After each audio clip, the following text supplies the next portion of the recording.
Sir నమస్తే అండి. నమస్తే సార్. సార్ హనుమాన్ అనేది పెద్ద సక్సెస్. ఈ సక్సెస్ మీకు ఎలాంటి అనుభవాన్ని ఇచ్చింది? ఇది మాటల్లో అయితే చెప్పలేను సార్. డెఫినెట్గా ఐఎమ్ సో హ్యాపీ. ఇంత సక్సెస్ అవుతుందని మీకు ఎప్పుడు అనిపించింది? ముఖ్యంగా టీజర్ వచ్చినప్పుడు పెద్ద ఇది చాలా మాట్లాడుకున్నారు ఇది గురించి. నా దగ్గరకు వచ్చినప్పుడు ఫస్ట్ వర్క్ ఒక టీజరే వచ్చింది సార్. మీకు టీజర్ వర్కే వచ్చింది ఫస్ట్ స్టార్టింగ్? ఓకే, టీజర్ తోనే స్టార్ట్ చేశారండి వాళ్ళు కూడా work, CG work, VFX work. Okay, ఎప్పుడు అది బిఫోర్ లాస్ట్ ఇయర్ అండి. బిఫోర్ లాస్ట్ ఇయర్ వచ్చింది మనకి. బిఫోర్ లాస్ట్ ఇయర్ కానీ టీజర్ కూడా రిలీజ్ అయింది.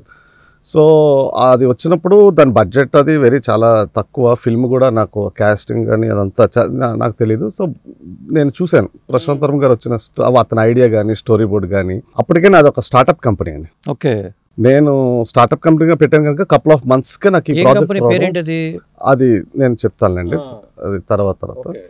సో ఒక స్టార్ట్అప్ కంపెనీగా పెట్టుకున్నాను. ఏదో ఒక ప్రాజెక్ట్ వచ్చింది. చాలా ప్రాజెక్ట్స్ చేస్తున్నాను అప్పటికే, మల్టిపుల్ కమర్షియల్ ఫిల్మ్స్ అన్నీ కూడాను. ఈ హనుమాన్ టీజర్ ఎప్పుడైతే నాకు ఐడియా స్టోరీ చిన్నది అది జస్ట్ 1 minute to 1.5 minutes అలా చేద్దాం అన్నట్టుగా టీజర్ అంటే నాకు అది ట్రిగర్ అయింది. నాకు జనరల్గా మైథలాజికల్ క్యారెక్టర్స్ వీటి మీద చేయడం కూడా చాలా ఇష్టం అండి. చాలా ప్రాజెక్ట్స్ చేస్తున్నాను ఆల్రెడీ. సరే దాన్ని ఇదో నాకు మంచి షోరీలు అవుతుంది ఫిల్మ్ అని కాకుండా నా హౌస్కి, నా ప్రొఫైల్కి మంచి ఇది అసెట్ అవుతుంది, దీన్ని చేద్దాం అని చెప్పేసి బడ్జెట్ని కూడా కొద్దిగా అందరూ స్మార్ట్గా చేద్దాం అన్నట్టుగా స్టార్ట్ చేసాం. This just start. ఓకే, అలా నా షోరీలుగా నా ఇంట్రెస్ట్తో ఎప్పుడైతే ముందుకు తీసుకెళ్తున్నానో ప్రశాంత్ వర్మ గారు అర్థమైంది, ఇది ఇంకొక లెవెల్కి వెళ్తుంది. ఇంకా అతని సపోర్ట్ కూడా, అతని విజన్ కూడా చాలా హెల్ప్ అయిందండి డెఫినెట్గా, డైరెక్టర్స్ హెల్ప్. దాంతో దీన్ని ఎన్హాన్స్ చేసి ఈవెన్ కొంత టైంని బార్గెన్ చేసుకుంటూ పోస్ట్పోన్ చేసుకుంటూ టీజర్ వచ్చిందండి. వస్తున్నప్పుడే తెలుసు నాకు ఇట్స్ వెరీ గుడ్ స్టోరీ నాకు అవుతుంది. టీజర్కి ఎంత టైం పెట్టింది మీకు చేయడానికి? టీజర్ చేయడానికి మాకు ఒక 5 to 6 months పట్టింది సార్. అంటే మేజర్ అప్పుడే మనకి ఎసెట్స్ అన్ని బిల్డ్ అయ్యాయండి యాక్చువల్గా. ఆ పెద్ద హనుమాన్ స్టాచ్యూ కావచ్చు, అండర్ వాటర్ థింగ్స్, ఫిషెస్ ఇవన్నీ కావచ్చు, లేకపోతే everything is build in the teaser it self. Okay, అది హనుమాన్ అనేది సెట్టా లేకపోతే ఏంటది? నో దట్ ఈస్ సీజీ అండి. దట్ ఈస్ మొత్తం సీజీ. ఓకే, అది మొత్తం సీజీ అండి కంప్లీట్లీ. సో దాని స్కేల్ పెరిగిపోయిందండి. ఆ టీజర్ అవుతున్నప్పుడే మాకు అండర్స్టాండ్ అయిందండి. అప్పుడు నాకు ఆ ఫిల్మ్ మీద కూడా ఇంట్రెస్ట్ వచ్చింది. నా పర్సనల్ కాకుండా టీజర్ రిలీజ్ డెఫినెట్ గా టీజర్ అయితే మంచిగా బచ్చేస్తుంది అనుకున్నానండి. అంటే అంత బ్లాక్ బస్టర్ అవుతుందని టు బి ఫ్రాంక్ నాకు తెలియదు, నేను అనుకోలేదు.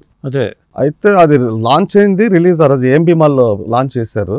జస్ట్ లాంచ్ అయిన 10 నిమిషాలకే నాకు all over the world phone calls అండి.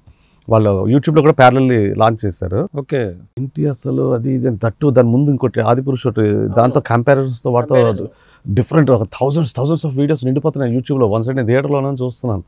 ఆ రోజు నైట్ వరకు నాకు వచ్చిన ఫోన్ కాల్స్ గట్రా నాకు స్కేల్ అర్థమైపోయిందండి. చాలా బాగా వచ్చింది మనకి. స్టోరీలు అయిపోవడమే కాదు, ది మూవీ కూడా we have to take the responsibility. Okay, of course నాకు రెస్పాన్సిబిలిటీ పెరిగిపోయింది. Production house obviously as a director Prasanth Varma గారికి దీన్ని ఇంకొక రేంజ్కి స్కేలప్ చేయాలి ఓకే అన్నది. టీజర్కి ముందు నాట్ ఓన్లీ టీజర్ అండి, టీజర్ అవుతున్న టైంలోని కొన్ని సీక్వెన్స్ కూడా స్టార్ట్ చేసామండి హనుమాన్. బట్ టీజర్ అయిపోయిన తర్వాత చాలా చేంజెస్ వచ్చాయి, రీషూట్లు జరిగాయి, ఎన్హాన్స్మెంట్స్కి వెళ్ళాం, రెస్పాన్సిబిలిటీ పెరిగిందండి, మార్కెట్ పెరిగింది. It's a very very very low బడ్జెట్కి టీజర్ చేశానండి.